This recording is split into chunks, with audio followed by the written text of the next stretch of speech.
আচ্ছা ভাবুন তো, এক বিশ্বজয়ী সম্রাট যিনি দখল করে ফেলেছিলেন সমগ্র পারস্য, মিশর, এমনকি পৃথিবীর অর্ধেক অংশ, যার উদ্দেশ্যই ছিল সমগ্র বিশ্বে রাজত্ব কায়েম করা। তার নাম ছিল আলেকজান্ডার দ্য গ্রেট। তার বিশেষ এক ধরনের রেকর্ড ছিল, তিনি কখনো কোনো যুদ্ধে পরাজিত হননি। কিন্তু ইন্টারেস্টিং ব্যাপার হলো, তিনিও একটি জায়গায় গিয়ে আটকে গিয়েছিল। কি অবাক হচ্ছেন? অবাক হওয়ার মতোই বিষয়।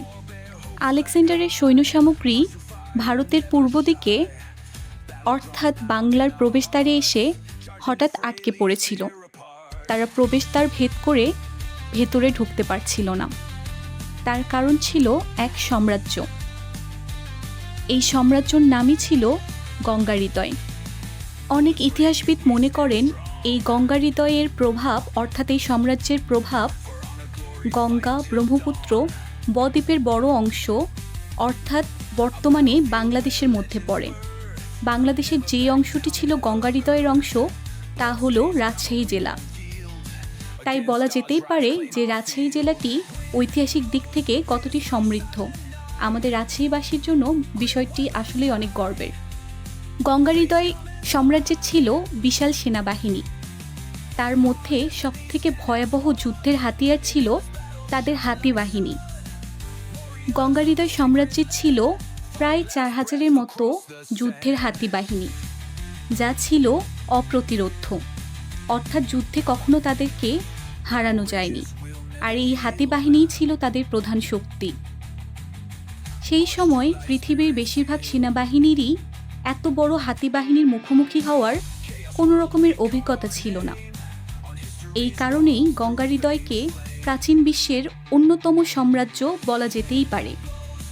এই সাম্রাজ্যের সবথেকে প্রভাবশালী রাজা ছিলেন ধননন্দ, অর্থাৎ যাকে আমরা গঙ্গাহৃদয় বলে অভিহিত করতেই পারি, বা বিভিন্ন ডকুমেন্টারিতে তাকে গঙ্গাহৃদয় হিসাবেও নামকরণ করা হয়েছে।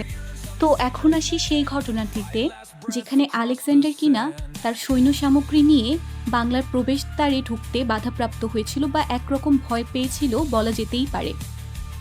যখন আলেকজান্ডার ভারতের উত্তর পশ্চিম সীমান্তে পৌঁছায়, তার সৈন্যরা ইতোমধ্যে বহু যুদ্ধ করে ক্লান্ত হয়ে পড়েছিল। ঠিক তখনই তারা শুনতে পায় গঙ্গাহৃদয়ের শক্তিশালী সেনাবাহিনীর গল্প। হাজার হাজার যুদ্ধ হাতি, অসংখ্য সৈন্য আর বিশাল এক সাম্রাজ্য। এই খবর শুনে আলেকজান্ডারের সেনারা বিদ্রোহ করে। শেষ পর্যন্ত পৃথিবীর সবচেয়ে বিখ্যাত বিজেতা পূর্বে আর অগ্রসর হতে পারে না, তাদেরকে ফিরে যেতে বাধ্য করা হয়, অর্থাৎ একরকমের বাধ্যই হয় তিনি।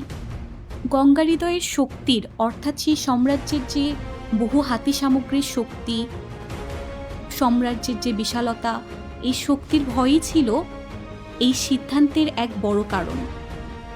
কিন্তু ইতিহাসের এক রহস্য এখনো রয়েই গেছে। এত শক্তিশালী এক বিশাল সাম্রাজ্য কিভাবে ধীরে ধীরে হারিয়ে গেল, বা তার নামই বর্তমানে এখন কেন আর শোনা যায় না? ইতিহাসবিদরা এটি স্পষ্ট কোনো কারণ দেখাতে পারেননি, বা স্পষ্টভাবে কোথাও লেখা নেই এই বিশাল সাম্রাজ্য হঠাৎ করে বা ধীরে ধীরে হারিয়ে যাওয়ার মূল উদ্দেশ্য বা কারণটি কী ছিল। তবে ধারণা করা হয় সময়, নদীর গতিপথ পরিবর্তন এবং নতুন সাম্রাজ্যের উত্থাপনের সাথে সাথে গঙ্গাহৃদয়ের নাম ইতিহাস থেকে ম্লান হয়ে গেছে। আজ তাদের শহর, দুর্গ এবং রাজপ্রাসাদের অনেক কিছুই মাটির নিচে চাপা পড়ে গেছে। তবুও একটি বিষয় ইতিহাসে অমর হয়ে গেছে। এক সময় এই বাংলার মাটিতেই ছিল এমন একটি সাম্রাজ্য যার শক্তির গল্প শুনে বিশ্বজয়ী আলেকজান্ডারের সৈন্যরাও আর এগিয়ে আসার সাহস করেনি। এটি ছিল গঙ্গাহৃদয় এবং তার সাম্রাজ্যের কাহিনী। এই বিশাল সাম্রাজ্য 2-1 দিনের ইতিহাস নয়। এই কিংবদন্তি সাম্রাজ্য প্রায় 2300 বছরের পুরনো, বা তারও বেশি সময়ের হতে পারে। তো এটি ছিল আজকে আমার এই ভিডিওটি গঙ্গাহৃদয় সাম্রাজ্য সম্পর্কে। আশা করি আপনাদের অনেকটাই ভালো লেগেছে। গঙ্গাহৃদয় আরও মজার বিষয়বস্তু কি জানেন? তার সাম্রাজ্য কোথায় ছিল, তার প্রাসাদ কোথায় ছিল। তার সাম্রাজ্য ছিল আমাদের রাজশাহী থেকে পাবনা পর্যন্ত এবং তার প্রাসাদ ছিল আমাদের বর্তমান রাজশাহীতে। তাই একজন রাজশাহীবাসী হিসেবে এই নিয়ে গল্প করাই যায়। যদিও এটি নিয়ে তর্ক বিতর্ক চলে আসছে অনেক আগে থেকে, কিন্তু তারপরেও ইতিহাসে সব জায়গাতেই মেনশন করা হয়েছে যে এটি লোকেশন আমরা যদি বর্তমানে প্লেস করি তাইলে তার প্রাসাদটি পড়তেছে রাজশাহী অঞ্চলে এবং তার সমগ্র সাম্রাজ্যটি ছড়িয়েছিল রাজশাহী থেকে পাবনা অঞ্চল পর্যন্ত। বর্তমান সবার ইচ্ছা ছিল একটি হিস্টোরিক্যাল ডকুমেন্টারি তৈরি করার, তাই আমিও সর্বোচ্চ চেষ্টা করে বইপত্র ঘেটে এবং ইতিহাস ঘেটে নিজে যতটুকু সময় পেয়েছি সে সময় ব্যবহার করে এই ইতিহাসটি বের করেছি গঙ্গারিবাই সম্পর্কে। এবং অনেকেরই সাজেশন ছিল যা আসলেই কাজের, যে এত বড় বড় 19-20 মিনিটের ভিডিও না বানিয়ে 4 থেকে 5-6 মিনিটের ভিডিও বানালে সেগুলো মানুষ বেশি পছন্দ করে। তাই আমি চেষ্টা করেছি সর্বোচ্চ শর্টকাট করে ভিডিওটি 5 মিনিটের ভিতরে কমপ্লিট করার।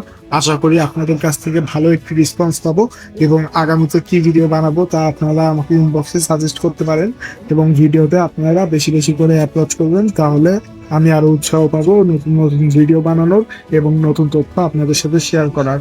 ভিডিওটি পুরোপুরি দেখার জন্য আপনাদেরকে অসংখ্য ধন্যবাদ।